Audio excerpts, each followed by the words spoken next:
Bom, então na aula passada eu fiz as letras A e B, só que eu fiz apenas calculando a diferença A menos B, não fiz B menos A. Então vamos refazer aqui, né? Eu disse na aula passada que A menos B, letra A, eu disse na aula passada que A menos B é vazio. Eu estou denotando vazio pelo número 0. Aí, vou digitar como sendo 0. Também poderia usar abre chaves, fecha chaves, sem nada dentro das chaves. Mas eu vou usar o 0 porque daqui a pouco vocês vão entender. O 0 é o vazio, tá? Spoiler, o 0 é o vazio. Daqui a pouco a gente chega lá. A menos B, na letra A vai dar vazio, e B menos A vai dar vazio também, porque é vazio menos vazio, ou seja, eu quero todos os elementos do vazio que não pertencem ao vazio. Quando eu digo que não pertence ao vazio, eu não estou falando nenhuma novidade, assim, porque nada pertence ao vazio. Estou falando uma trivialidade. Então o que interessa mesmo é a primeira condição, de pertencer ao vazio. Quais são os elementos, quais são os objetos que pertencem ao vazio? Nenhum, não existe. Então se eu pego todos os elementos do vazio, que não pertencem ao vazio, mas essa outra condição é trivial, então eu estou colecionando o quê? Eu estou colecionando nada, não tem nada nessa coleção. Então essa é a letra A. Letra B. Todos os elementos de A que não pertencem a B, novamente, quando eu digo não pertence a B, eu estou falando uma trivialidade que eu posso descartar. Então o que interessa para mim é a primeira condição de pertencer a A. E se pertence a A, então é igual ao vazio, né? Ou seja, o único elemento que pertence a A e não pertence a B é o conjunto vazio. Agora eu estou pensando nesse vazio como elemento. Elemento de quê? Elemento da diferença A menos B. Então A menos B na letra B vai ser um conjunto formado apenas pelo vazio, enquanto que B menos A, ou seja, todos os elementos do vazio, aí eu já sei qual é a resposta, não precisa nem continuar. Todos os elementos do vazio que parará, não importa o que eu vou dizer depois. Eu já sei que o resultado é vazio. E o que eu iria dizer depois seria todos os elementos do vazio que não pertencem a esse A que foi dado aí. Mas não importa. Vai dar vazio porque nada pertence ao vazio. C. Todos os elementos desse A aí que não pertencem ao B. Isso a gente fez na aula passada, eu pedi para vocês fazerem, se eu estou bem lembrado. Aí o único elemento de A é o vazio. Aí quando eu digo que esse vazio não pertence ao B, eu estou dizendo uma coisa que é verdade, que é verdadeira, necessariamente. Porque o vazio não é elemento de B. Você vê aí que o B só tem um elemento, e esse elemento do B não é vazio. Na verdade, é um conjunto unitário que contém vazio como elemento, mas não é vazio. Esse é o único elemento do B. Esse abre chaves, vazio, fecha chaves. É o único elemento do B que não é vazio. Portanto, eu vou pegar aí os elementos de A que não pertencem a B, sendo que o único elemento de A é o vazio, e é claro que esse único elemento de A não pertence a B, portanto ele vai estar sim na diferença A menos B, e vai ser o único elemento dessa diferença. Então, A menos B é igual a conjunto contendo vazio, na letra C. E B menos A vai ser o quê? Todos os elementos de B que não pertencem a A. Mas B também só tem um elemento, que é o conjunto unitário contendo vazio. Esse conjunto unitário contendo vazio, pertence a A? Não pertence. Esse conjunto unitário contendo vazio é igual a A e está contido em A, mas não pertence a A, porque pertencer é uma coisa diferente de ser igual e de estar contido. Então, o único elemento de B não pertence a A. Portanto, esse único elemento de B pertence à diferença B menos A. E é, na verdade, o único elemento dessa diferença B menos A. Então, será a resposta aí B menos A na letra C será o conjunto cujo único elemento é o conjunto unitário que contém o vazio.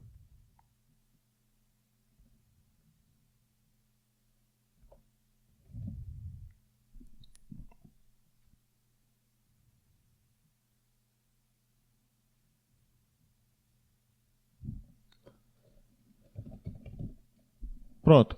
Da letra D em diante, a gente ainda não fez. Eu vou pedir para vocês fazerem a letra D aí. Tentem fazer a letra B, calcular A menos B e B menos A. Letra D de dado.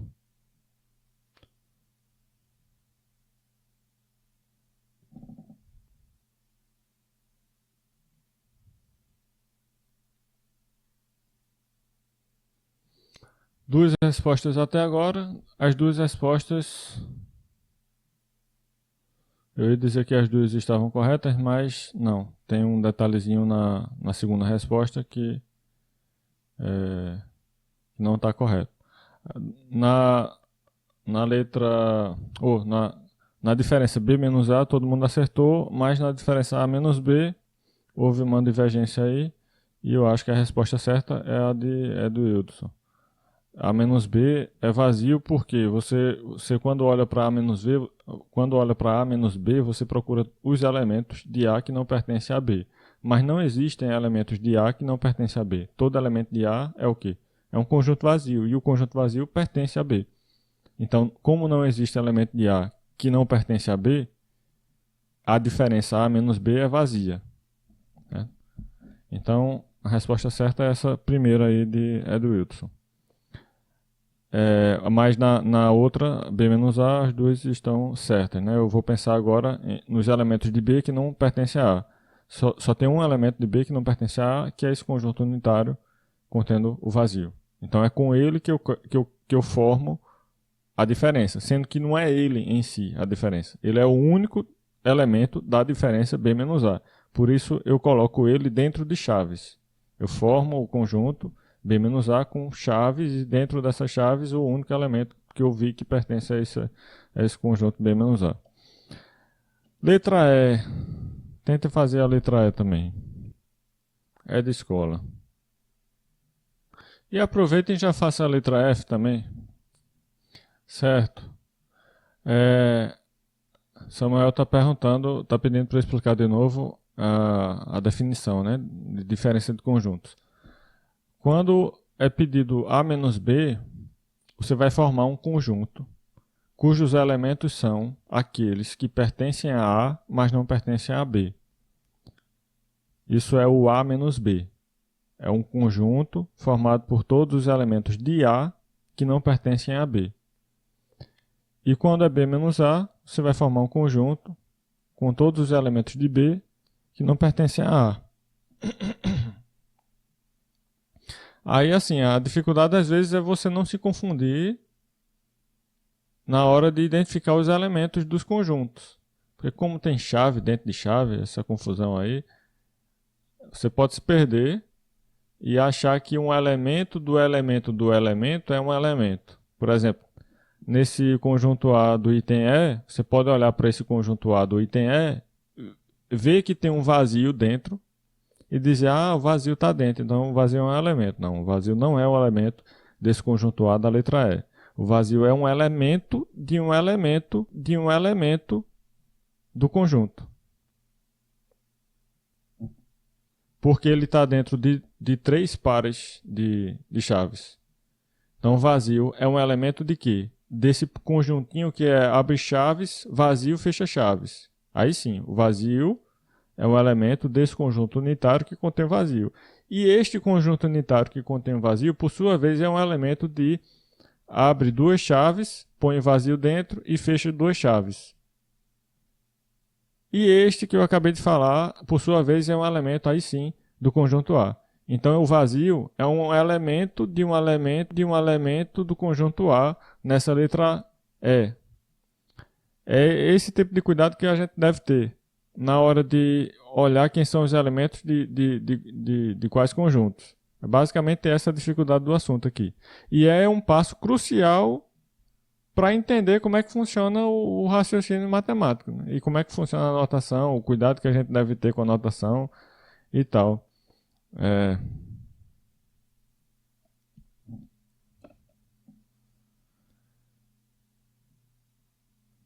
Vamos lá, deixa eu ver aqui as respostas da letra E. A letra E, as respostas deram iguais aí, de Edu Hildson e de Emanuel.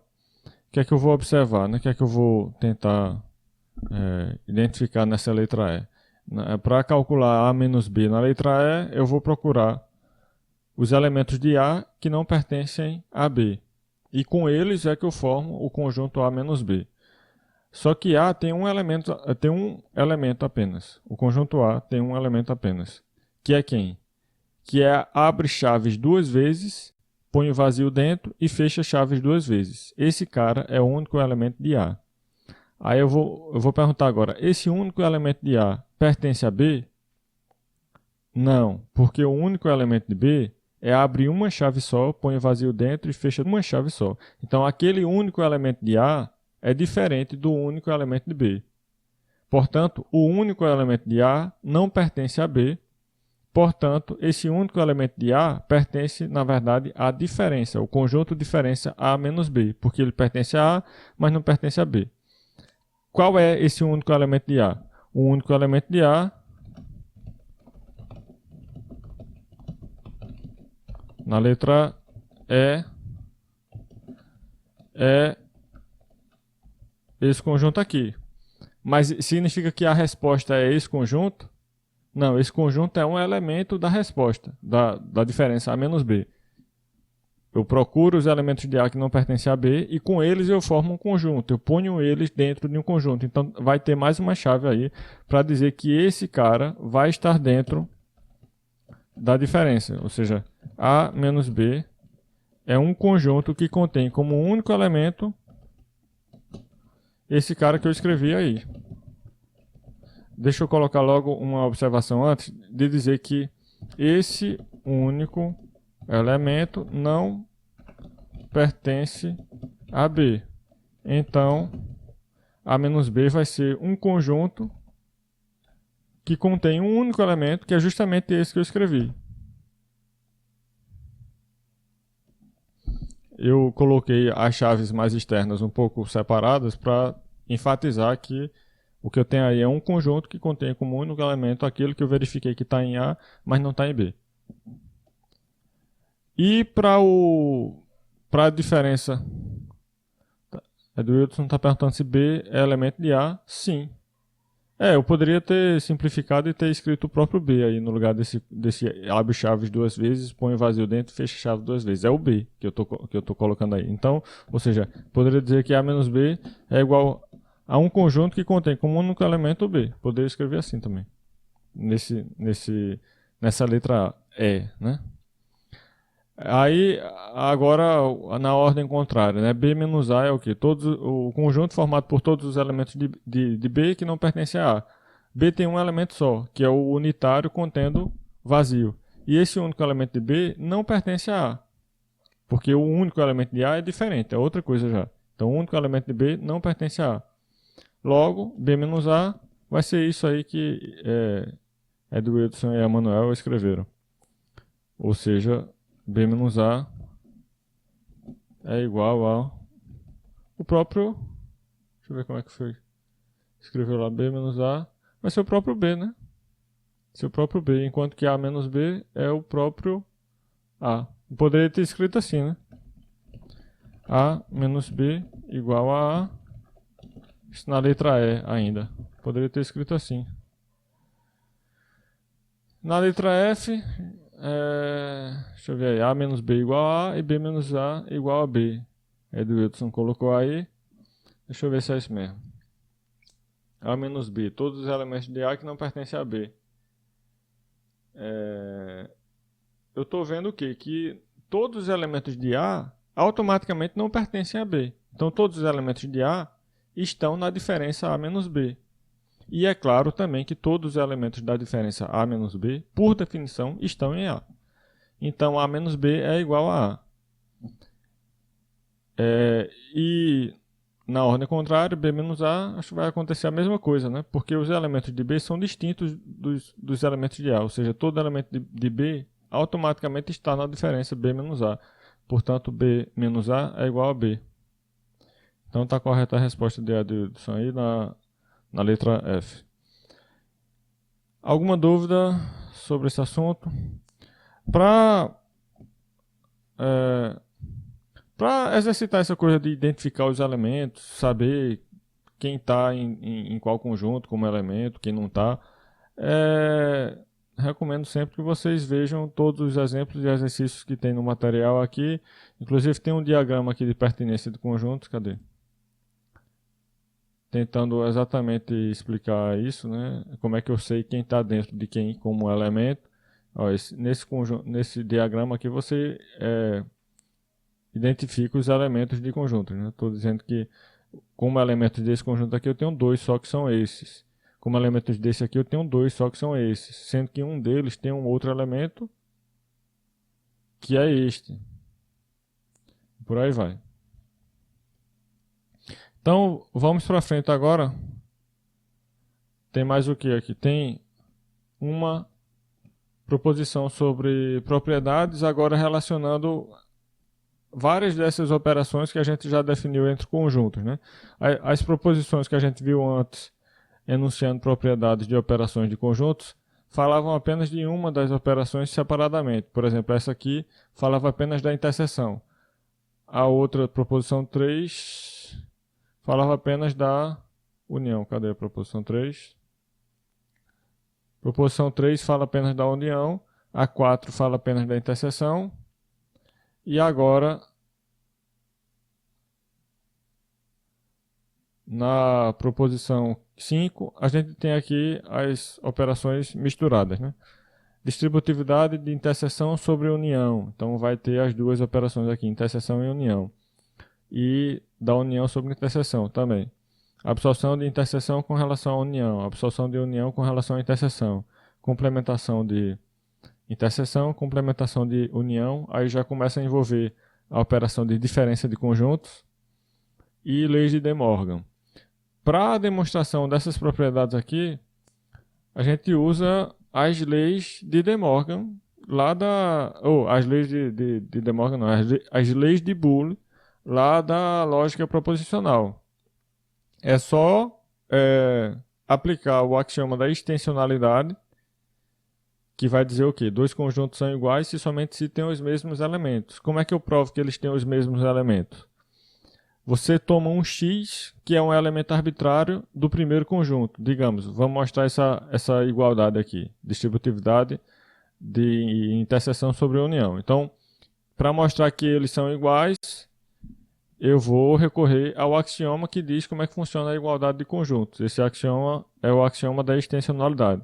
Ele diz que dois conjuntos são iguais se somente se têm os mesmos elementos. O que é que significa dizer que tem os mesmos elementos? Significa dizer que todo elemento do primeiro é um elemento do segundo conjunto e todo elemento do segundo conjunto é um elemento do primeiro conjunto. Em outras palavras, isso é a mesma coisa de dizer que para todo x pertence ao primeiro conjunto se somente se pertence ao segundo conjunto. E aí eu já recaio na lógica. Eu quero provar, na verdade, uma equivalência lógica. Para todo x pertence ao primeiro conjunto, se somente se x pertence ao segundo conjunto. Então, é lógica pura a partir daí.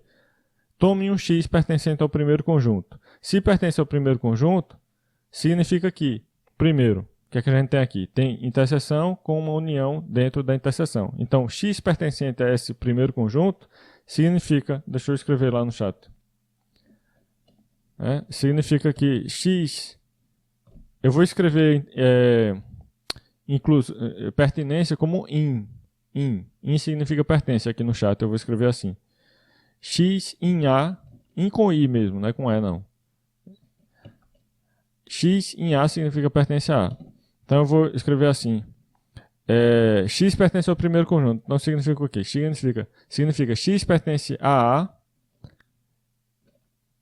Aí como é que eu faço o I? Eu vou fazer o circunflexo, o conectivo I. Um circunflexo. X pertence a A e X pertence à união de B com C, né?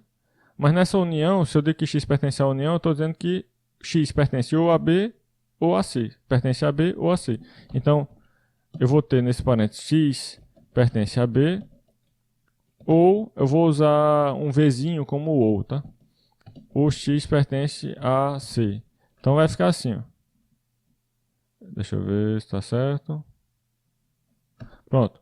Se x pertence ao primeiro conjunto, então x pertence a A e x pertence a B ou x pertence a C. Isso é uma proposição com 3 partes menores. Tem 3 proposições atômicas aí, que são x pertence a A, x pertence a B e x pertence a C. Ou seja, isso é uma proposição que eu posso ver assim. É um P com um Q ou R. Isso aqui, ó. Aí você volta lá para a parte de lógica proposicional e tem lá nas leis de Boole, dizendo que vale a distributividade do I com relação ao OU. Então isso aqui equivale a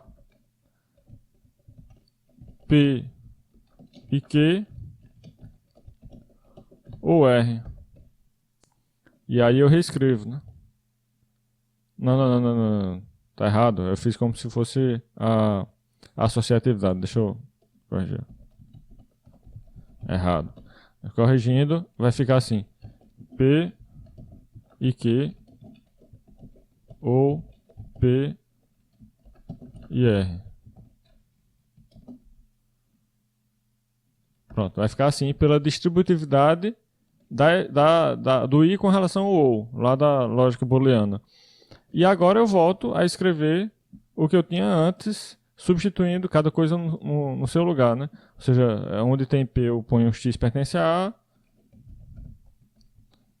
e fica do jeito que está aqui no slide do lado direito.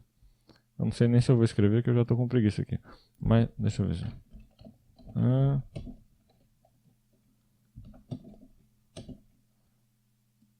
Então, assim, se você entendeu a lógica proposicional e sabe usar os resultados da lógica proposicional, todas essas afirmações aí são fáceis de provar e eu recomendo que vocês tentem provar. Não é que eu vou cobrar isso não, é que é fundamental para entender tudo.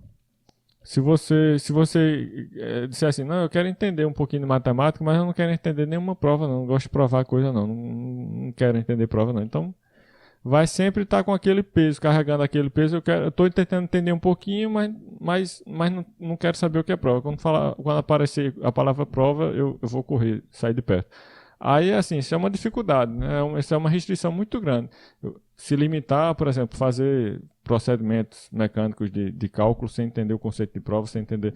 Eu não recomendo estudar desse jeito, não. Essa disciplina serve para quê? Para entender de onde vêm as coisas, né? De onde começa, para onde vai e tal. Como é que funciona mesmo a matemática, o raciocínio matemático. Então, aprender a pensar também matematicamente. Então, é muito importante que algumas provas fáceis vocês tentem fazer. Tem algumas provas de material que são fáceis, vocês podem ler, estudar por elas e tal. Tentar também aprender a escrever provas, ver como é que são escritas é um exercício um pouco literário também, saber as palavras que a pessoa usa, portanto, consequentemente, logo, todavia, por outro lado, ao passo em que, entretanto, tal. Tem uns ingredientes que a pessoa vai juntando para escrever uma prova. É bom também saber disso. O pessoal aí de computação, aí não tem escapatória. Prova matemática é exatamente a mesma coisa de computação, do conceito de computação. Prova e computação são a mesma coisa. São formas diferentes de fazer a mesma coisa. Quando você está provando, você está computando. E quando está computando, está provando. Então, assim, não tem para onde correr, não. E o pessoal das outras áreas também, assim, se quiser estudar qualquer coisa que envolva matemática, uma hora ou outra vai esbarrar em alguma prova. Então vai ficar...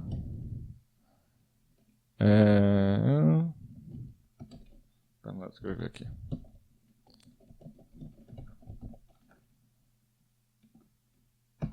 Vai ficar assim. Ou seja, eu estou provando que x pertence ao primeiro conjunto, se somente se isso aí que eu acabei de escrever é verdade.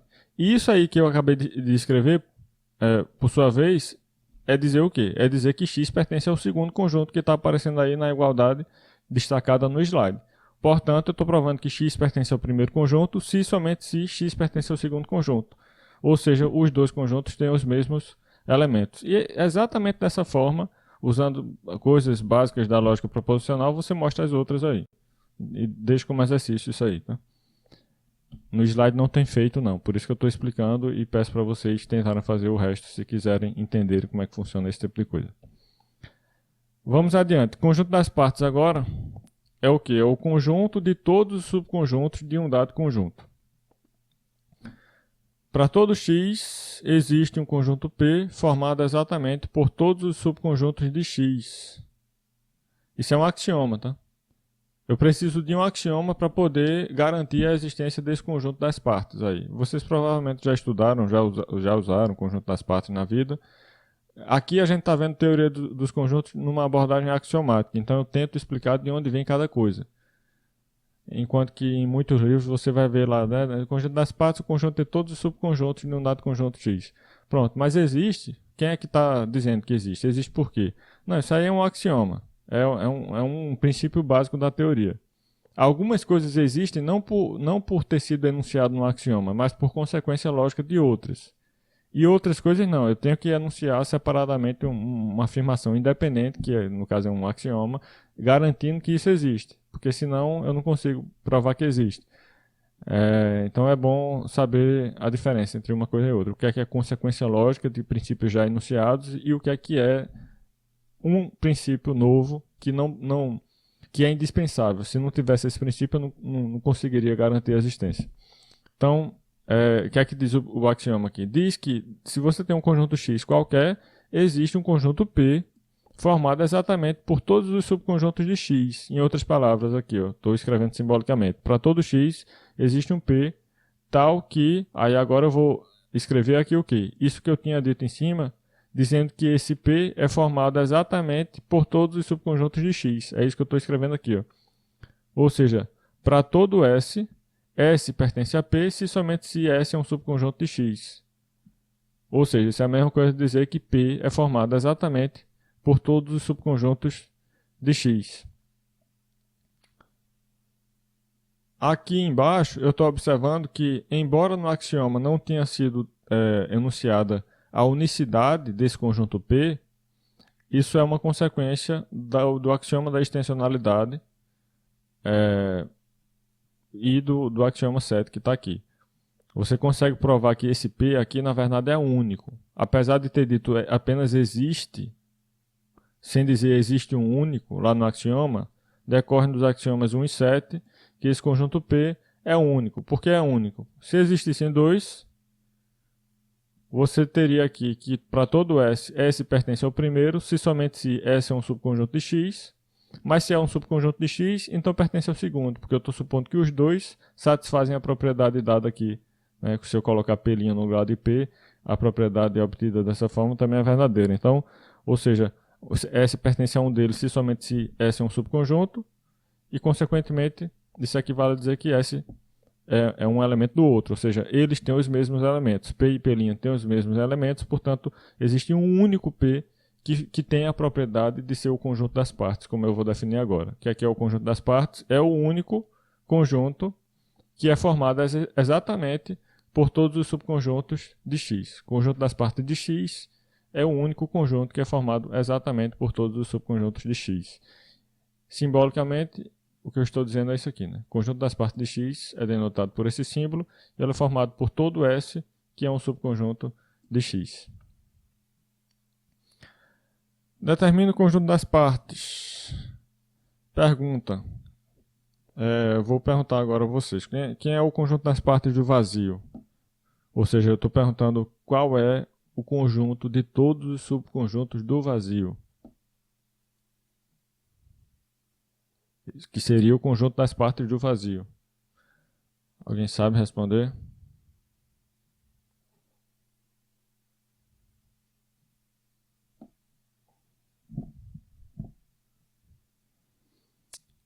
Wilson respondeu rapaz.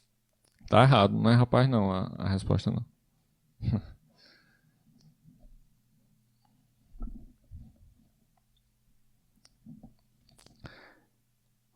Conjunto das partes do vazio. Vamos lá. Conjunto das partes do vazio. Eu quero isso aqui, ó. Conjunto das partes do vazio. Que é formado por quê? Todo S tal que S está contido no vazio. É isso aqui. Quais são os conjuntos que estão contidos no vazio? Não, não é impossível não. Não tem nenhum conjunto que está contido no vazio. Tem um conjunto que está contido no vazio. O vazio. O vazio está contido no vazio. E tem algum outro conjunto que está contido no vazio?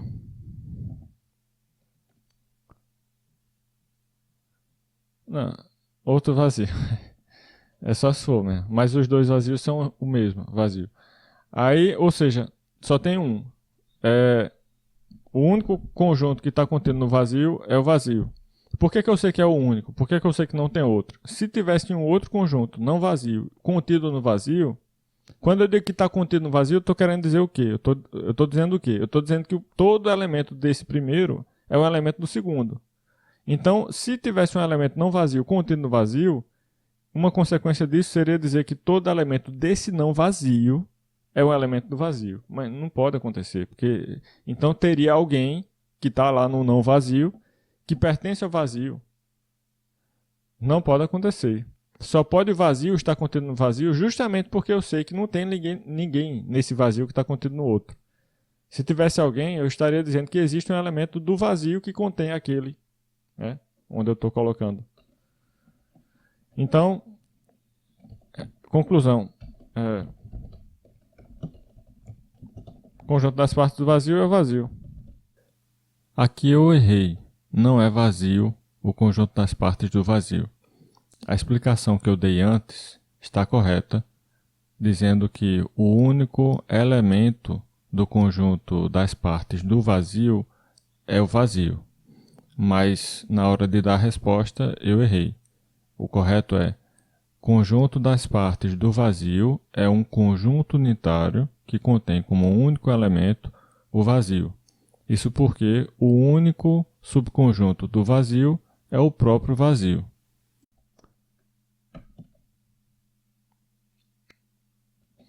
Agora, o conjunto das partes do conjunto que só contém o vazio. Vou usar o zero novamente como vazio. Conjunto das partes do conjunto unitário que só contém o vazio. Esse conjunto possui quais elementos? Né? De novo, agora eu vou recorrer à definição. Eu quero todos os conjuntos S tais que S está contido nesse conjunto agora, que é um conjunto unitário contendo vazio. Todos os conjuntos S que estão contidos no conjunto unitário que tem um único elemento que é o vazio. Qual é esse conjunto? Então basta eu identificar os conjuntos que estão contidos aí, né? Eu já sei que um está contido nesse, porque eu sei que o vazio está contido em qualquer conjunto. Então, ou seja, vazio, o próprio vazio é um elemento desse conjunto aí, desse conjunto das partes aí. Tem algum outro que seja um elemento desse? Tem.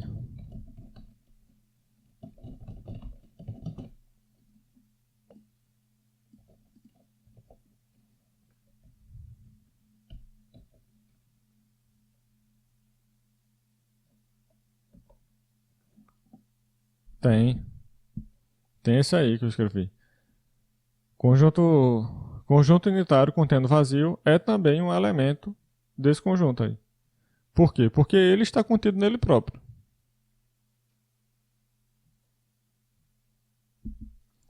E agora, tem mais um elemento?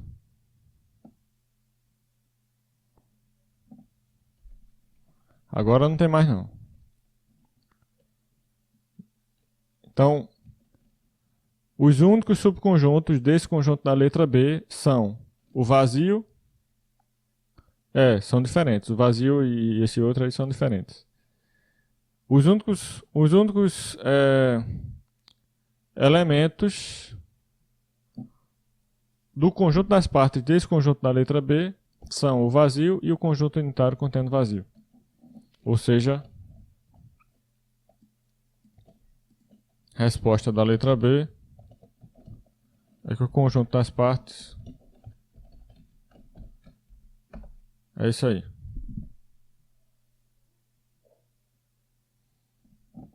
Vou fazer mais rápido, tá? Agora. Letra C. Conjunto das partes do conjunto unitário que contém como único elemento conjunto unitário que contém como único elemento vazio. Quais são os subconjuntos?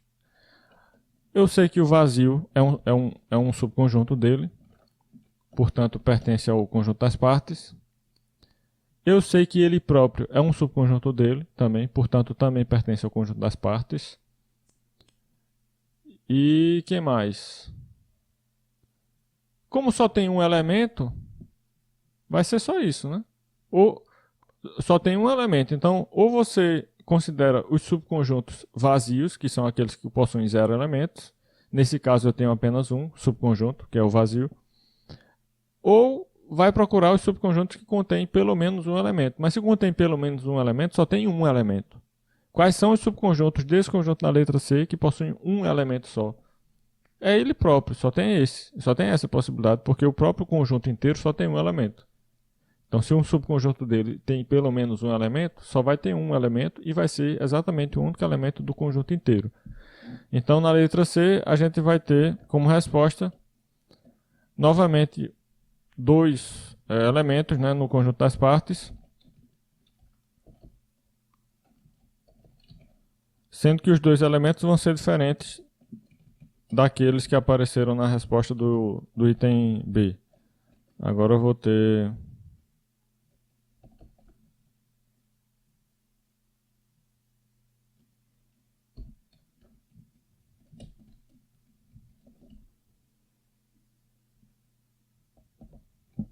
assim, né? Conjunto das partes desse conjunto aí tem dois elementos apenas. O vazio, porque o vazio está contido no conjunto que foi dado no item C, e esse outro conjunto, que é o próprio conjunto dado no item C, já que ele está contido nele próprio. Uma dica para vocês calcularem o conjunto das partes de qualquer conjunto é a seguinte. Eu não coloquei no slide, porque eu estou evitando falar em número, por enquanto. Eu não sei o que é número, até agora eu não falei em número aqui.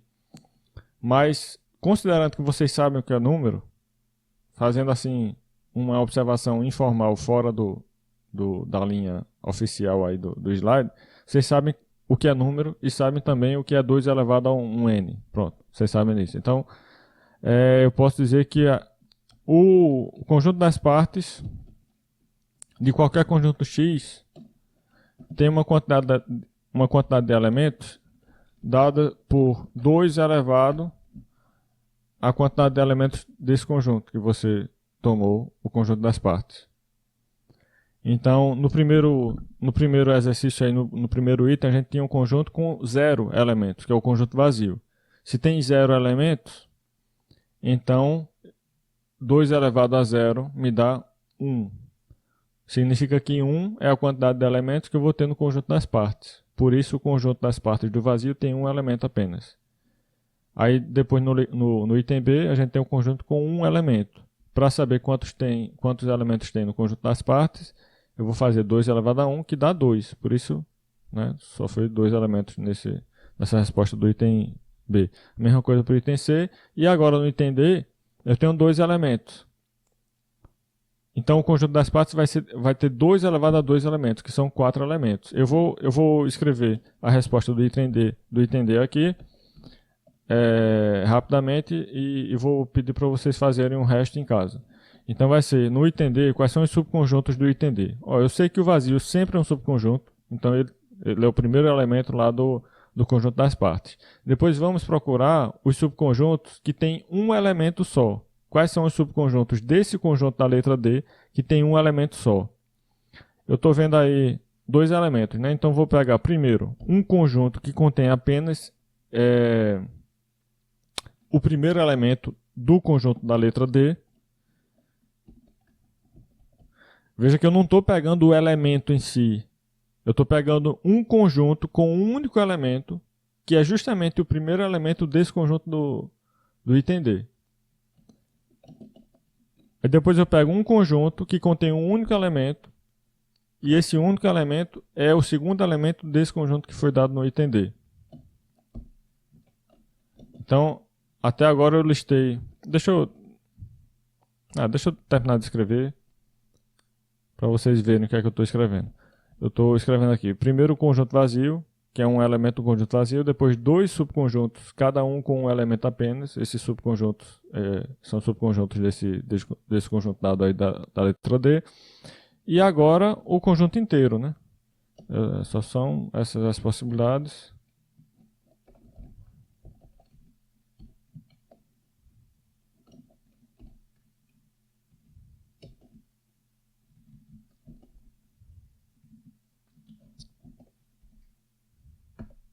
Pronto, vai ficar assim, o conjunto das partes da letra D. Ó.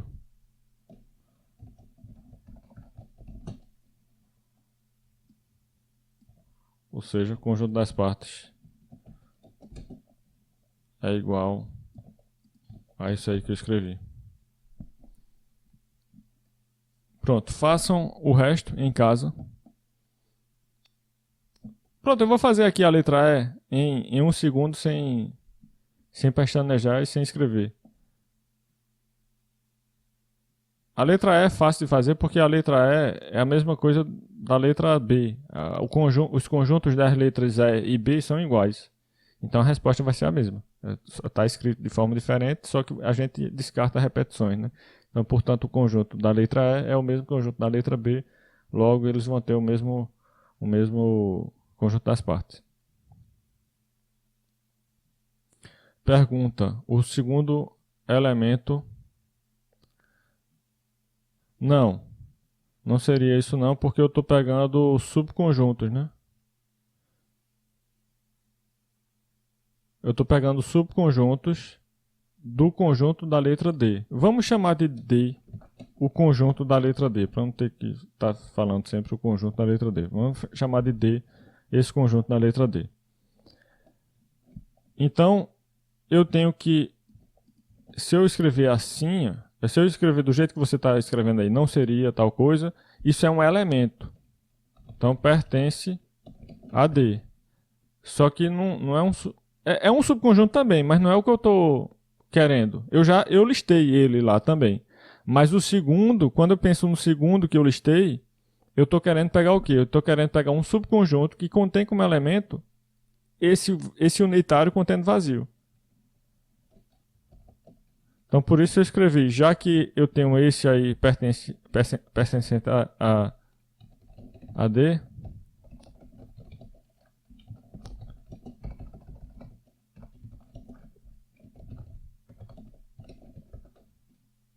pronto, a justificativa é essa. Por que esse cara está contido em D?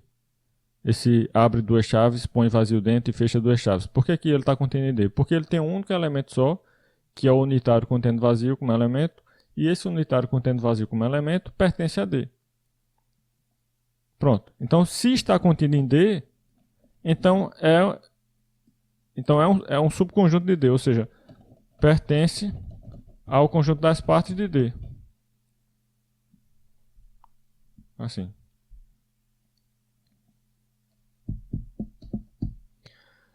Pronto, então eu fiz até a letra E aí para vocês, sendo que a letra E eu não escrevi, eu só falei. Tenta fazer letras F, G, I, H.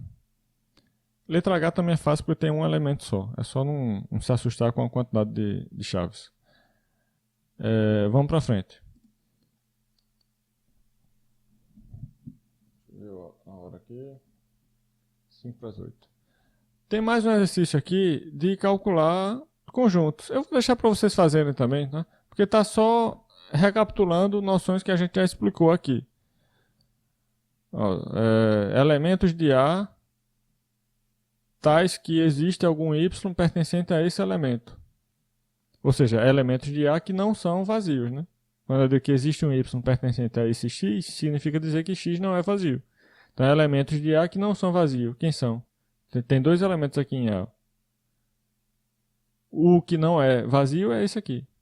Então, este cara é o único elemento deste conjunto. Não é que eu vou dar como resposta este cara aqui, não. Eu vou dar como resposta um conjunto cujo único elemento é este cara. Então, é como se eu estivesse dando como resposta... Deixa eu ver aqui. Cadê? Esse cara aqui. Ó. A resposta do item A vai ser esse cara aqui. Já estou resolvendo aí a primeira, né? Aí B menos A menos B, eu vou deixar para vocês fazerem. Interseção, união é fácil. Depois vem algumas coisinhas aqui um pouquinho mais complicadas, mas ainda fácil. Pronto, eu vou deixar para vocês fazerem isso aí. Talvez até apareça aí em alguma avaliação pela frente, esses exercícios 7 aqui.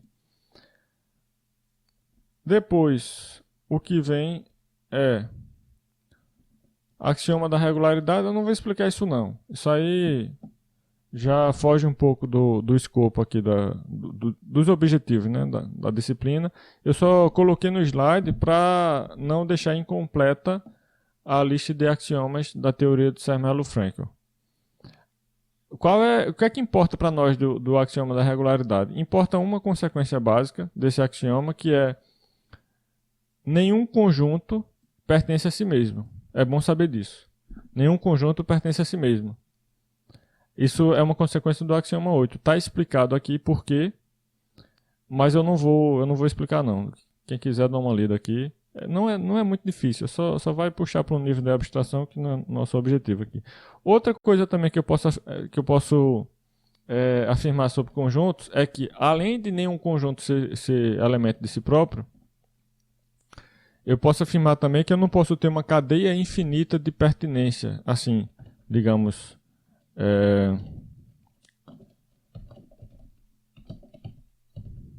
um conjunto A1 que tem como elemento um conjunto A2, A2 tem como elemento A3, A3 tem como elemento A4, etc. Essa cadeia não pode ser infinita. Você tem que parar em algum momento. Não pode ter cadeias infinitas de pertinência. Ou seja, a relação de pertinência é bem fundada. Por isso o axioma da regularidade também às vezes é chamado de axioma da fundação. É dizer que a relação de pertinência é bem fundada. Bem fundada significa que você não pode ter uma cadeia descendente de conjunto, tendo como elemento outro conjunto, que tem como elemento outro conjunto, que tem como elemento... Isso aí não pode continuar infinitamente, não. Pronto. E uma consequência para nós que é bom saber, nenhum conjunto pertence a si mesmo. Porque se pertencer... digamos que A pertencesse a A. Então você teria A tem como elemento A, que tem como elemento A, que tem como elemento A, que tem como elemento A. Então você teria essa cadeia infinita descendente aí de pertinências, né? Mostra que está violando o princípio que eu estava anunciando aí. Agora, outra questão é como é que esse princípio se relaciona com o axioma 8 da forma como foi anunciado. Aí é difícil. Envolve até o próximo axioma que vai aparecer aqui. Eita, eu não coloquei. Ah, não. Eu não coloquei porque não faz parte dessa teoria. Faz parte de outra. Tem um axioma chamado axioma da escolha, que não faz parte da teoria de Zermelo-Fraenkel, faz parte da teoria de Zermelo-Fraenkel com escolha. Aí, para provar essa equivalência disso que eu estava falando, que esse axioma 8 equivale a dizer que não existe uma cadeia descendente infinita de pertinência, aí você precisa de um axioma 8 que não faz parte nem dessa teoria, de uma versão estendida dessa teoria. Vamos para frente. Tem outro esquema axiomático aqui, como eu expliquei, é um conjunto de axiomas, né? Um conjunto infinito de axiomas, onde o que muda de um axioma para o outro é tipicamente, digamos, uma propriedade aqui. Ou seja, eu estou dizendo que para toda propriedade P de xy, essa propriedade é um predicado da lógica de primeira ordem. Para todo predicado da lógica de primeira ordem P de xy, essa afirmação aqui é um axioma dessa teoria. Agora eu também não vou explicar isso em detalhes, esse axioma da substituição, porque para nós não vai servir para nada, a gente não vai usar isso aqui não. Eu só estou dizendo que é outro axioma da teoria de Zermelo-Fraenkel. A explicação está aqui para quem quiser ler, tá?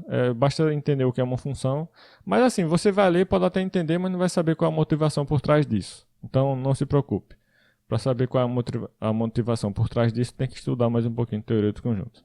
Então, aqui já começa a aparecer umas coisinhas importantes. Números naturais e o axioma do infinito. Eu falei na aula de hoje que iria aparecer aí uma justificativa para o fato de eu estar usando zero como um símbolo para o conjunto vazio. E a justificativa é que zero é o vazio. Uma forma de definir o zero é dizendo que zero é o conjunto vazio. A matemática, digamos, a matemática tradicional é fundamentada na teoria dos conjuntos. Então, a gente procura definir tudo em termos de conjuntos. Números naturais vão ser conjuntos. Nessa teoria são conjuntos também. Relações são conjuntos. Funções são conjuntos. Que mais? Sei lá. Tudo é conjunto, né? Aí, uma forma de definir os números naturais na teoria dos conjuntos é dizer, ó, 0 é o vazio. 0 é o vazio. 1 é o conjunto unitário que contém o vazio, apenas, que tem como único elemento o vazio. 2 é o conjunto que contém como elementos os dois anteriores, ou seja, contém como elementos este e este. Aí eu formo este. 3 é um conjunto que contém como elementos os três anteriores. Então contém este como elemento, está aqui. Contém este como elemento, está aqui. E contém este como elemento. Esse 2 aqui também está lá como elemento no 3. Com isso eu tenho 0 pertence a 1. Olha que loucura. Estou tratando números como conjunto. 0 pertence a 1. 1 pertence a 2. 0 e 1 simultaneamente pertence a 2. Agora 0, 1 e 2 pertence a 3. E por aí vai. Para que a gente faz isso? A gente faz isso para reduzir ao mínimo a quantidade de premissas. Qual é o fundamento da discussão de 0 ser ou não um número vazio? Não, eu não sei se eu entendi direito a pergunta. Você tá querendo perguntar qual é a necessidade de definir números como conjuntos? Ou você quer saber especificamente por que o 0 ficou sendo vazio nessa história?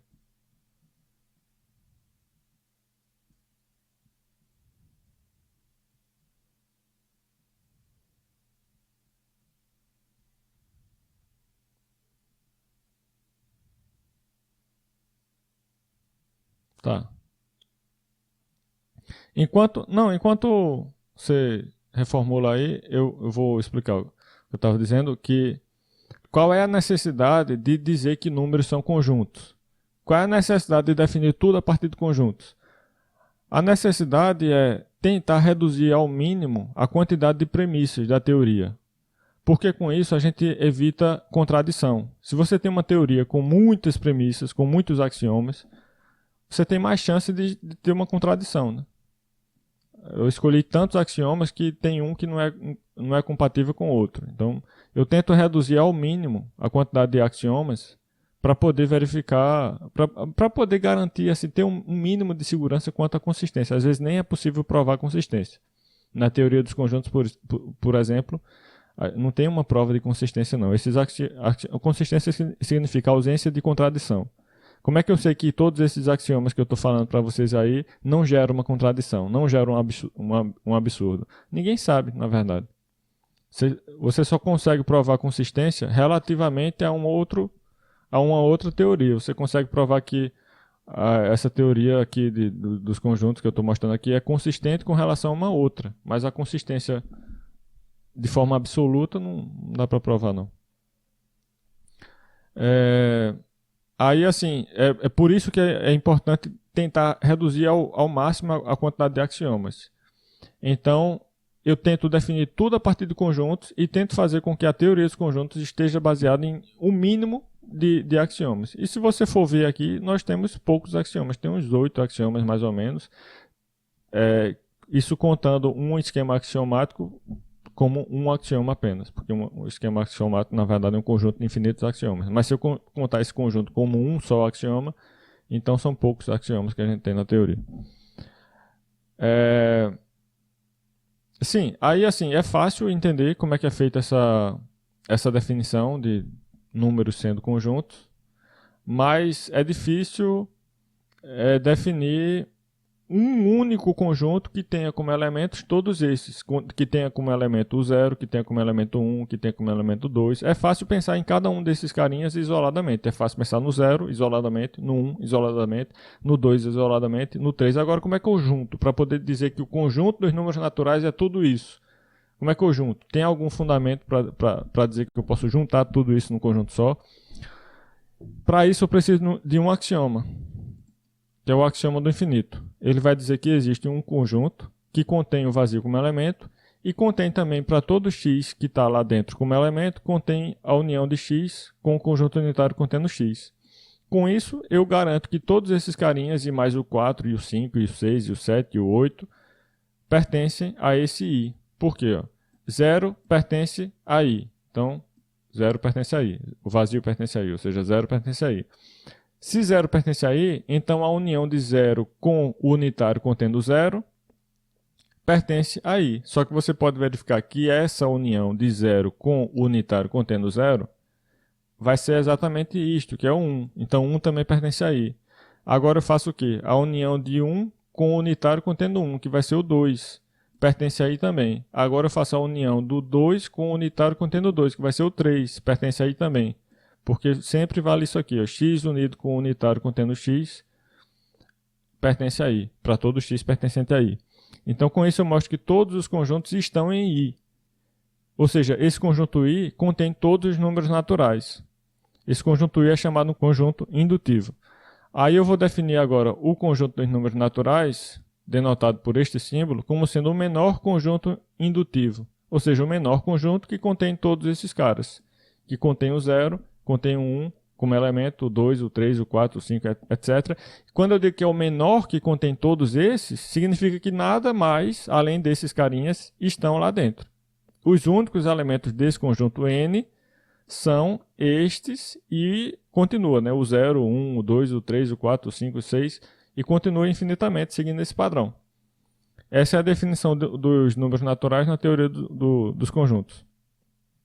Não tem uma única forma de definir esse conjunto, de construir esse conjunto na teoria dos conjuntos, mas essa é uma das formas possíveis. Construção dos ordinários de von Neumann. É feita assim. Aí, a partir do conjunto dos números naturais, eu posso definir agora o conjunto dos números inteiros. No que consiste o conjunto dos números inteiros? Consiste de naturais e números negativos, né? Naturais e números inteiros negativos. Aí eu fiz uma forma aqui de definir, que não é a melhor possível, mas serve só para dar uma ideia. Como é que eu poderia definir os inteiros a partir dos naturais? Já que os inteiros são basicamente um número natural com um sinal, que pode ser mais ou menos, então foi isso que eu fiz aqui. Eu coloquei a informação do sinal na primeira coordenada de um par. Eu não expliquei o que é par, esse é o problema. Eu vou falar no próximo slide o que é um par. Era para eu ter colocado a observação aqui. Vamos definir par ordenado no próximo slide. Eu esqueci de colocar isso. Mas enfim, vocês já devem ter uma noção do que é um par ordenado. Aí a forma como eu fiz para juntar, para construir o conjunto dos números inteiros foi: eu vou querer juntar um número natural com uma informação sobre o sinal, que pode ser positivo ou negativo. Aí o que eu fiz foi, eu vou colocar aqui o número 1 para dizer que o sinal é negativo e vou colocar o número 0 para dizer que o sinal é positivo. Então, com isso, eu tenho os números inteiros. Se eu tiver 1 seguido de n, eu vou olhar isso aqui como sendo menos n. Se eu tiver 0 seguindo de n, eu vou olhar isso aqui como sendo o n. Tem mais um problema aí. O problema é que eu vou ter dois caras representando o mesmo número inteiro. Eu vou ter, por exemplo, o par 0, 0 e o par 1, 0 representando o número 0. Eu teria que corrigir isso aí. Mas tem forma de corrigir, é porque eu não defini muito bem não. E tem outras definições bem melhores também. Mas eu só estou querendo dar uma ideia aqui como é que poderia ser construído o conjunto dos números inteiros a partir do conjunto dos números naturais. Aí é possível também, eu estou fazendo mais algumas observações aqui, que depois eu acho que eu falo disso, mas continuando a linha que eu estava falando, é possível também construir o conjunto dos números racionais a partir dos inteiros e também o conjunto dos números reais a partir dos racionais. Sempre com base nos conjuntos. Em última análise, é tudo conjunto. Tudo conjunto. É tudo definido em termos de conjunto. Agora, outra coisa que eu estou explicando aqui é que... Não sei se eu vou falar isso. São detalhes um pouco técnicos. Existem várias formas. Pronto, eu vou explicar isso de outra maneira. É mais fácil aqui. Exatamente, é um bit que eu uso para representar o sinal lá do número inteiro, né? Um número inteiro é um natural com um bit de informação que vai dizer se o sinal é negativo ou positivo. Pronto, só tem que corrigir o fato tem que evitar repetição, assim, para não ter o zero e menos zero sendo coisas diferentes. Tem que juntar o zero com o menos zero. Tem esse detalhe também. Aí, assim, tem outras formas melhores de definir que facilitam as coisas que você quer fazer com inteiros. Por exemplo, fazer conta com inteiro. Tem formas melhores de definir os inteiros de modo a facilitar as contas que você pode fazer com inteiros. Mas enfim, o que eu quero falar, explicando esse segundo item que eu estou falando aí, explicando, dando uma ideia do que é isomorfismo. Isomorfismo é uma coisa muito importante para entender matemática também. Vocês devem ter estudado, quem já pagou álgebra linear aí, deve ter visto lá, isomorfismo linear, mas aquilo é um tipo particular de isomorfismo. Isomorfismo a gente tem aqui com qualquer coisa. Na matemática tem isomorfismo de qualquer coisa. O que é isomorfismo? Isomorfismo é quando tem duas coisas que a rigor são diferentes, conjuntistamente são diferentes. Ou seja, do ponto de vista da construção em termos de conjuntos, você utilizou conjuntos diferentes para representar essa mesma coisa. Representou de um jeito e representou também de outro. Agora, as propriedades que interessam dessa coisa em determinado contexto são as mesmas. Aí você construiu a mesma coisa de duas formas diferentes. E vai dizer que elas são isomórficas, são isomorfas. Esses objetos, embora diferentes, são isomorfos. Ou seja, as propriedades que interessam são as mesmas, de um e de outro. Por exemplo, eu estou explicando aí nesse item, mas eu vou explicar aqui no chat de outra maneira. Eu defini o conjunto dos números naturais usando aquela construção dos ordinais de von Neumann, que é esta aqui que eu estou mostrando agora na tela aí, destacado aí no slide. Mas tem outra forma de definir, que é usando ordinais de Peano, se eu não me engano. Que é essa aqui. Eu vou dizer que o zero é o vazio, mas eu vou dizer que o 1 é um conjunto unitário que contém o vazio. Vou dizer que o 2 é o conjunto unitário que contém um conjunto unitário que contém o vazio. Assim, ó. Aí você diz, né? Não é mais fácil fazer assim?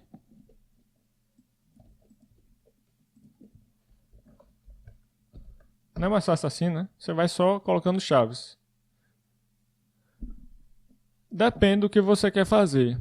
A vantagem da primeira opção, que eu estou mostrando aí no slide destacado em amarelo, é que cada número tem exatamente uma quantidade de elementos que corresponde ao que o número representa. Por exemplo, o número 3 tem quantos elementos? Tem 3 elementos. O número 2 tem quantos elementos? Tem 2 elementos. Por isso que a gente escolhe o zero como sendo vazio, porque o vazio tem 0 elementos. Então é uma forma bem natural de representar cada número. E outra vantagem também de usar essa opção que eu estou mostrando na tela em amarelo é que a relação de pertinência se transforma numa relação de ordem. Ou seja, eu já tenho aí de graça a relação menor que. Menor que vai ser pertence. Se x pertence a y, significa que x é menor que y, com essa construção que eu estou mostrando em amarelo aí. Por exemplo, você percebe que o 0 pertence ao 1, de acordo com essa construção. O 0 pertence ao 1. Então, 0 é menor que 1. O 0 também pertence ao 3. Então, 0 é menor que 3. Então, automaticamente você ganha aí de graça a relação de pertinência fazendo papel da relação de ordem estrita. Menor que, né? Essa é outra vantagem. Então, tem muitas vantagens dessa construção de von Neumann aí.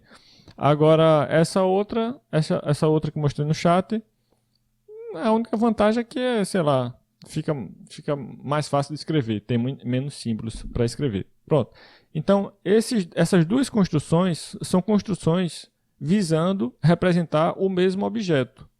Você tem uma noção em mente do que quer representar, que é o conjunto dos números naturais. E quando você tem essa noção do que você quer representar, você pensa principalmente nas propriedades que esse conjunto deve ter. É um conjunto ordenado, tem um menor elemento, a ordem é uma ordem boa, satisfaz o princípio da boa ordem, que é uma coisa que, enfim, tem lá, quem quiser pesquisa no Google. O princípio da boa ordem tem essa propriedade também. Então, todas as propriedades dos números naturais são satisfeitas pelas duas construções, mas são construções diferentes, que geram conjuntos diferentes. Porém, no contexto da utilização dessas construções para estudar propriedades dos números naturais, elas são equivalentes. Então, a gente diz que são modelos isomorfos. São diferentes, mas funcionam de maneira equivalente para os propósitos de um dado contexto. Então, isso é uma explicação mais geral de isomorfismo. Eventualmente, eu estou explicando isso porque eventualmente pode ser que eu sinta a necessidade de dizer, olha, esse aqui não é igual a isso, mas é isomórfico. Pronto. Desde o início da matemática já aparece essa necessidade. Porque as construções que vão... Pronto. Qual é uma propriedade interessante que eu quero que seja verdadeira dos conjuntos dos números naturais e dos números inteiros? Eu quero que seja verdadeiro o seguinte, eu quero que o conjunto dos números naturais esteja contido no conjunto dos números inteiros, porque desde o início, na primeira série do ensino fundamental, a gente aprendeu que o conjunto dos números naturais é um subconjunto do conjunto dos números inteiros. Então a gente quer que isso seja verdade. Mas da forma como eu apresentei aqui as construções desses dois conjuntos, o Z e o N, isso não é verdade. O N não está contido nesse Z que eu apresentei para vocês aí. E o que é que faz com isso? É falso. Vai ser falso agora isso aqui? Não, a gente não diz que é falso. A gente diz que é verdadeiro a menos de isomorfismo. No sentido que N não é realmente um subconjunto de Z por essa construção, porém tem um subconjunto de Z que é isomórfico a N, que é esse subconjunto aqui. Ele é diferente de N, esse subconjunto aqui é diferente de N, mas tem todas as propriedades que interessam de N. Então, este conjunto é isomórfico a N. Eles são isomórficos porque eles simulam a mesma coisa. As propriedades que interessam na utilização que eu estou querendo fazer deles são as mesmas. Certo? Então, eu acho que isso ajuda a... mais para frente, se eu sentir necessidade, usar essa palavra isomorfismo. Pronto, então a partir do próximo slide, a gente vai começar a estudar relações, funções, operações e tudo isso por meio de conjuntos. E eu vou começar esse próximo slide agora. Mais alguém quer perguntar alguma coisa?